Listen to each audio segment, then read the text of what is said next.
ভাগৱতে আমাক বুজাইছে এই সংসাৰখন হ'ল মায়া। আজি এইটো ধৰি লওক। নাতিক মৰম কৰিবৰ কাৰণে আমাৰ ঢেৰ সময় ওলায়, গুৰু ঘৰত সোমাবলৈ সময় নোলায়। এই কথাটোকে আমাক বুজাইছে যে আমি কেতিয়াও মায়াত নপৰিব। কোনেও সংসাৰত কাকো তৰাব নোৱাৰে, নিজে নতৰিলে কোনে উদ্ধাৰ কৰিব নোৱাৰে। এতিয়া দ্বিতীয় শ্লোকটো প্ৰশ্ন থাকিলে, এই কথাখিনিত যদি প্ৰশ্ন আৰু সংশয় থাকে, আপোনাৰ হবে গধূলি আকৌ সন্ধিয়া 6:30 বজাৰ পৰা হ'ব ব্যাখ্যা।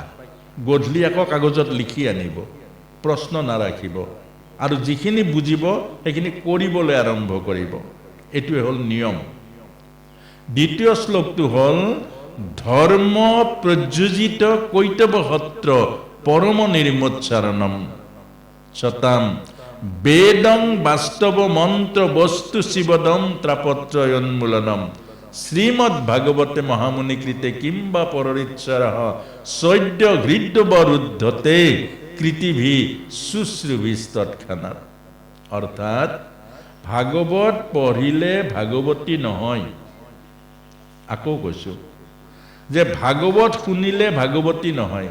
শুনিলেও ফল নাপায়, পঢ়িলেও ফল নাপায়। যদিহে বুজি নাপাওঁ। এইকাৰণে এই ব্যাসাসনখন যে অকণমান ওখ হ'ব লাগে, এইকাৰণে এই পাছৰ আইমাতৃসকলক দেখা নাই যে, দেখা নাপালেই কথা পাতে। ইয়াৰ মূল কাৰণটো সেইটো। কেলে কানেকশ্যন নহ'লে, মন এনেকুৱা বস্তু, আমাৰ মনটো ইমান চঞ্চল, কানেকশ্যন নহ'লে চকুৰ পৰা অকণমান আঁতৰত গ'লেই কথা পাতে। মনটো ইমান চলনাময়। এতিয়া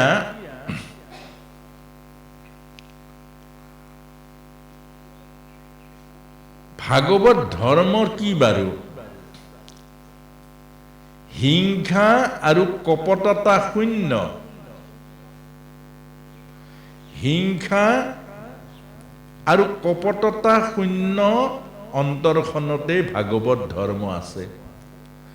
যাৰ অন্তৰত হিংসা আছে, যাৰ মনৰ মাজত কপটতা আছে, যাৰ ভাৱনাৰ মাজত গাঁঠি আছে, সেইজনে কোটি জন্ম ভাগৱত শুনিলেও ভাগৱতৰ কৃপা নাপায়। বৰ ডাঙৰ কথা। অৰ্থাৎ এক বিন্দু কেৰাচিন তেল যদি পৰে গাখীৰত, গাখীৰ নষ্ট হৈ যাব। এই কথাটোকে বুজাইছে আমাক। কেৰাচিন তেল হ'ল অহংকাৰ, কেৰাচিন তেল হ'ল অভিমান, কেৰাচিন তেল হ'ল আমাৰ মনৰ মাজত থকা অবিদ্যাসমূহ। এইটোৱে হ'ল সকলোতকৈ ডাঙৰ কথা। গতিকে আমাক সেইকাৰণে প্ৰথমতে ভাগৱতে কৈছে, হিংসা কপটতা শূন্য এখন অন্তৰতহে ভাগৱতৰ ভক্তি, ভাগৱতৰ জ্ঞান বিৰাজ কৰে। যদি অন্তৰখন শুদ্ধ নহয়, অন্তৰখন পবিত্ৰ নহয়, অন্তৰৰ মাজত যেতিয়া অহংকাৰ অভিমান থাকে, তেতিয়াহ'লে আমাৰ এই ভাগৱতৰ জ্ঞানবোৰ, ভাগৱতৰ ভক্তিবোৰ আমাৰ হৃদয়ৰ মাজত কেতিয়াও বিকশিত নহয়। এতিয়া দ্বিতীয় শ্লোকটোৱে কৈছে, ধৰ্ম প্ৰযোজিত কৈতৱসত্ৰ পৰম নিৰ্মোচ্চাৰণম সতাম বেদং বাস্তৱ মন্ত্ৰ বস্তু শিৱদম তাপত্ৰয়োন্মূলনম। অৰ্থাৎ তিনি তাপৰ পৰা পৰিত্ৰাণ কৰা এই ভাগৱতী ভক্তি। বেদৰ পৰম সত্য ভাগৱতত বৰ্তি আছে, আৰু বেদৰ ভাগৱতৰ বৰ্তি থকা পৰম সত্য আমাৰ তিনি তাপ, আধিদৈৱিক, আধিভৌতিক আৰু আধ্যাত্মিক, এই তিনি তাপৰ পৰা মুক্ত কৰে এই ভাগৱতে। এতিয়া বেদৰ যিবিলাক নেকি যজ্ঞ, বেদৰ যিবিলাক নেকি কৰ্ম, বেদৰ মহান মহান দান, মহান মহান যজ্ঞৰ, মহান মহান কৰ্মৰ ফল এই ভাগৱত ধৰ্মত সোমাই আছে। কেলে এই ভাগৱত ধৰ্মটো কি? অতিথি সেৱা। এতিয়া বেদত অতিথি সেৱাটো নাই, দানটো আছে, তপস্যা আছে, বেদত যজ্ঞ আছে, এইবোৰ মহান মহান কৰ্মবোৰ আছে। উঠা বহাবিলাক কৰি নাথাকিবচোন, মনটো শান্ত কৰক। এতিয়া এইফালে চাওক, মনটো শান্ত কৰ, উঠা বহা কৰি নাথাকিব। এইবোৰ কথা পৰমাৰ্থ কথা, এইবোৰ কথা বুজিবৰ কাৰণে মহান মহান সন্তসকলেও বুজিবলৈ টান হয়। নহ'লে কাহিনীবোৰ ক'লে, মনোৰঞ্জন ক'লে, মনৰ ভাল লগা কথাবোৰ কৈ গ'লে কামত নাহিব। এতিয়া ইয়াৰ পাছতে কোনোবা উঠা বহা নকৰিম, নহ'লে আমিও উঠা বহা কৰিম, তেতিয়া অসুবিধা হ'ব। এতিয়া আমাক এই কথাটো বুজাইছে যে এজন বুজোৱা কামটো কিমান টান কাম, যে এজন অতিথি সেৱা যুধিষ্ঠিৰৰ অশ্বমেধ যজ্ঞতকৈও মহাফল আছে, এইটো বুজাবলৈ কিমান টাইম লাগিব। এজন আজি আপোনাসবে যজ্ঞ কৰিব নোৱাৰে, যজ্ঞৰ মন্ত্ৰ পাঠ কৰিবৰ কাৰণে তেনেকুৱা ব্ৰাহ্মণ নাই। কেলে সংস্কৃতৰ মন্ত্ৰ হ'ল দেৱভাষা। যেতিয়াৰ পৰা জিভাত চাধা খাবলৈ ধৰিলে, চুৰত খাবলৈ ধৰিলে, যেতিয়াৰ পৰা মিছা কথা ক'বলৈ ধৰিলে, সংস্কৃতটো দেৱমন্ত্ৰ ক'ত উচ্চাৰণ হ'ব? যিসোপা মান্ধপাত খাই সেইখন জিভাত সংস্কৃতৰ শব্দ উচ্চাৰণ হ'ব জানো প্ৰভু? নহ'ব নহয়। আৰু যিমান মিছা কথা কওঁ, সৰস্বতী থাকিব জানো জিভাত? কেতিয়াবাই পলাই পত্তন দিছে। সেইকাৰণে আমাক শিকাইছে, এতিয়া আমাৰ গতি হ'ল অন্য এটাই মাত্ৰ গতি আছে, হৰে নাম নামৈব কেৱলম কলৌ নাস্তেইব নাস্তেইব গতিৰ অন্যথা। অৰ্থাৎ নামত তৰিব লাগিব, আৰু নামত যদি নতৰে তেতিয়াহ'লে আৰু তৰিবলৈ উপায় নাই। এতিয়া বহুতে আকৌ এই কথাটো আকৌ বেলেগকৈ নিব যে সকামৰ নাম নেকি? সকামৰ নামত তৰিবলৈ নহয়। তৰা নাম হ'ল নিজা, এই নামে নাম আছে, আৰু নাম সহস্ৰ নামে খাতে যাৰ পাছে, আৰু সেইটো নিজ নাম। নিজ নাম কৃষ্ণ কৃষ্ণ কৃষ্ণ কৃষ্ণ কৃষ্ণ কৃষ্ণ কৃষ্ণ কৃষ্ণ ৰাম ৰাম ৰাম ৰাম ৰাম ৰাম ৰাম ৰাম ৰাম ৰাম ৰাম ৰাম ৰাম ৰাম ৰাম ৰাম। প্ৰত্যেক দিনাই 50,000 নাম বা 1 লাখ নাম ল'ব লাগিব। আৰু যেতিয়া 50,000 বা 1 লাখ নাম ল'ব, এদিন সেই নামে আপোনাৰ ভিতৰত প্ৰৱেশ কৰিব, আৰু সেইদিন উশাহ আৰু প্ৰশ্বাসত নাম হৈ যাব, আৰু সেই নামেহে আপোনাক মোক তৰাব। সকাম খোৱা নামটোত নতৰাই আকৌ, সেইটো এটা বেলেগ বস্তু। এতিয়া এই কথাটোকে কৈছে অতিথি। অতিথি মানে কি? আলহী মানে কি? এই কথাখিনি বুজিব লাগিব। আলহীয়ে খাবলৈ আহে, অতিথিয়ে দিবলৈ আহে। অতিথি দেখা ভগৱান। এতিয়া আলহীয়ে খবৰ দি আহে যে অহা ৰবিবাৰে তোমালোকৰ ঘৰলৈ আমি পৰিয়ালটো গৈ আছো, এইটো আলহী। কেলে খবৰ দি আহে আলহী? যে যোগাৰ কৰি থবা। আৰু অতিথি মানে কি? তিথি বাৰ সময় অসময় নোহোৱাকৈ অকস্মাত যিজন আপোনাৰ ঘৰলৈ আহিব, আপুনি কল্পনা নকৰাকৈ, আপুনি নভবাকৈ, এইজন সাক্ষাৎ ভগৱানৰ ৰূপ, এইটো অতিথি। এতিয়া সেই ভাগৱত ধৰ্মই কি কৈছে? অতিথি সেৱা আৰু আলহী সেৱা। আলহী মানে কি? যিমান আছে আপোনাৰ 3-4 বিধ গোটাব লাগিব, নামটো নকওঁ এইখন এখনৰ পৰা কি কি গোটাব লাগে, সেইখিনি গোটাব লাগিব। আপুনি ঠিককৈ খুৱাব লাগিব। আকৌ যোৱাৰ টাইমত আপোনাৰ ফুলদানি এটাও লৈ যাব, নহ'লে আকৌ কিবা এটা ভাল লাগিলে সেইটোও লৈ যাব। যাব নাই? 1,500 মান টকা খাই যাব। আপুনিও চিন্তা, বা 1,500 মান টকা খালেও। আকৌ তেওঁলোক যেতিয়া পদূলিলৈকে আগবঢ়াই গ'ল, আপুনি আগবঢ়াবলৈ গ'ল, যোৱাৰ টাইমত আপুনি আস্তেকৈ ক'ব, অহা সোমবাৰে কিন্তু আমি যাম আৰু পৰিয়ালটো। সিদিনা ডাবুল খুৱাব লাগিব। অৰ্থাৎ আলহী তেনেকুৱা বস্তু। সেইকাৰণে আলহীত খোৱা লোৱা পায়। এতিয়া ধৰি লওক গাঁৱলৈ কোনোবা এজন অতিথি আহিলে, ভাগৱত ধৰ্ম কি? একেবাৰে বয়োবৃদ্ধ এজন, বয়সস্থ মানুহ এজন গাঁৱলৈ, আপুনি চিনি নাপায়। দেখাৰ লগে লগে আপোনাৰ মনটো দ্ৰৱিত হ'ব লাগিব। ইমান বয়সস্থ এজন ভকত ক'ৰ পৰা আহিলে? আপুনি দৌৰ মাৰি যাব লাগে, অ' দেউতা ৰ'বচোন, ৰ'ব দেউতা, আপুনি ক'ৰ পৰা আহিলে? ইমান ৰ'দত, ইমান গৰমত, ক'ৰ পৰা আহিলে বাৰু আহকচোন আহক আহক আমাৰ গৃহলৈ আহক আমাৰ গৃহলৈ আহক আহিলে আপোনাক লৈ আনিলে ভৰি হাত ধুৱালে ঘৰলৈ লৈ গ'ল ফেন আছে যদি ফেন লগাই দিয়ক নাই যদি বিচনী এখন মাৰি দিয়ক মাৰি দি পানী এগিলাচ আনি দিয়ক দেউতা আপুনি ইমান বয়সত ইমান ক'তনো আহিছিলে ইমান ঘৰৰ খা খবৰ লওক আপোনাক দেখি মোৰ দেউতালৈ মনত পৰিছে আপোনাক দেখি মোৰ আজি মনটো দেউতালৈ মনত পৰিছে মোৰ দেউতাৰ ভাৱ আনি দিছে আপুনি আপুনি ইমান উপকাৰ কৰিলে মোক ঘৰখনে পবিত্ৰ পবিত্ৰ লাগিছে যি পাৰে কিবা এটা খুৱাও খোৱাৰ মেলাত পাছত গৈ বাটলৈকে উলিয়াই থওক আৰু কওক দেউতা আকৌ আহিব দে আপুনি অহাৰ কাৰণে আজি বৰ ভাল লাগিলে আজি যেন ঘৰখন মোৰ পবিত্ৰ হৈ গ'ল মোৰ মনটো হাত পৰি গ'ল এইটো অতিথি সেৱা এই অতিথি সেৱাই হ'ল ঈশ্বৰ সেৱা এই অতিথি দৰ্শনে হ'ল ঈশ্বৰ দৰ্শন এইটো কোনে কৈছে এইটো মহাভাৰতত কৈছে ভগৱান কৃষ্ণৰ যেতিয়া কুৰুক্ষেত্ৰ মহাসমৰৰ শেষত যেতিয়া যজ্ঞ পাতিছিলে যুধিষ্ঠিৰে আৰু সেই যজ্ঞৰ শেষত অশ্বমেধ যজ্ঞৰ শেষত তেতিয়া যুধিষ্ঠিৰে ভগৱান কৃষ্ণক সন্মুখত লৈ এই কথাখিনি আলোচনা কৰিছিলে যে কৃষ্ণ বহুত আনন্দ লাগিলে বহুত ভাল লাগিলে মই তৃপ্ত হৈ গ'লো মোৰ যজ্ঞত ৰজা মহাৰজা প্ৰজা সকলো আহি আপ্যায়ন কৰি তেওঁলোক ইমান আনন্দিত হৈ গ'ল মোৰো আনন্দ লাগিলে ইমান সুন্দৰ এটা ডাঙৰ যজ্ঞ পাতিলোঁ মই তেতিয়া তলত নেউল এটা আছিলে আৰু নেউলটোৱে ক'লে মহাৰাজ আপোনাৰ যজ্ঞটো এঘৰ দৰিদ্ৰ মানুহে এজন ব্ৰাহ্মণ ভজন কৰাৰ সমান নহ'ল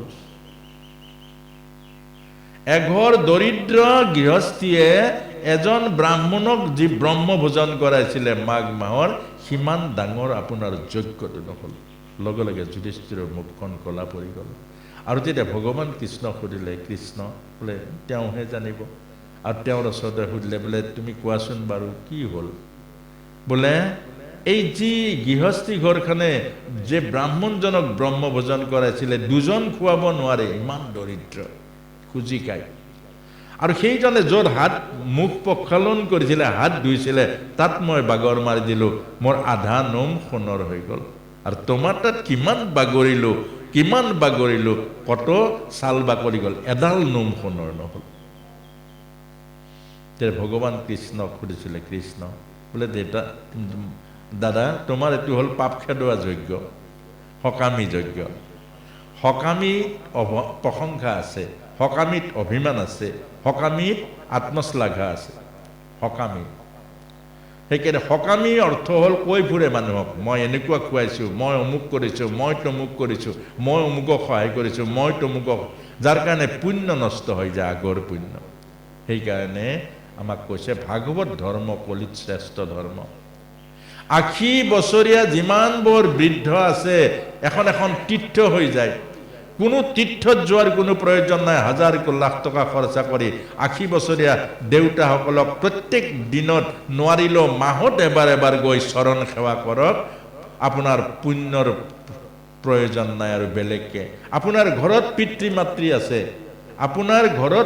মাতৃ আছে ৰাতি পিতৃ অকলে শুইছে এটা ৰুমত আপুনি আপোনাৰ পৰিয়াল আছে ল'ৰা ছোৱালী আছে আপুনি অন্তত ৰাতি আহি ভাত মুঠি খাই পিতৃৰ ঘৰ ৰুমলৈ সোমাওক পিতৃ ৰুমলৈ এইটো ভাগৱত ধৰ্ম আৰু পিতৃৰ ভৰি চৰণ মৰ্দন কৰক ভৰিখন পিটিকি দিয়ক ৰাজহাড় পিটিকি দিয়ক দেউতাৰ লগত কথা পাতক কিবা অসুবিধা হৈছে নেকি বুঢ়া মানুহ যে অন্তত ভৰি হাত পিতৃৰ যেতিয়া পিতৃয়ে ক'ব দেৰি হ'ল যা শুই থাকে তেতিয়া আপুনি যাওক এয়া ভাগৱত ধৰ্ম বেলেগকৈ আৰু ঈশ্বৰৰ সেৱা আপুনি কৰিব নালাগে ইয়াতকৈ ঈশ্বৰৰ সেৱা আৰু পৃথিৱীত নাই কিন্তু আপুনি কি কৰে যাই জানো যে বয়সস্থ পিতৃ এটা ৰুমত শুই আছে আপোনাৰ লগত পত্নী থাকে আপোনাৰ লগত পুত্ৰ থাকে আপোনাৰ লগত পৰিয়ালটো আছে আপুনি তাত শুই আছে দেউতা কাৰ লগত আছে এবাৰ খবৰ লৈ জানো এইটো আজি শিকাইছে আপোনাক হ'ব এজনী বোৱাৰী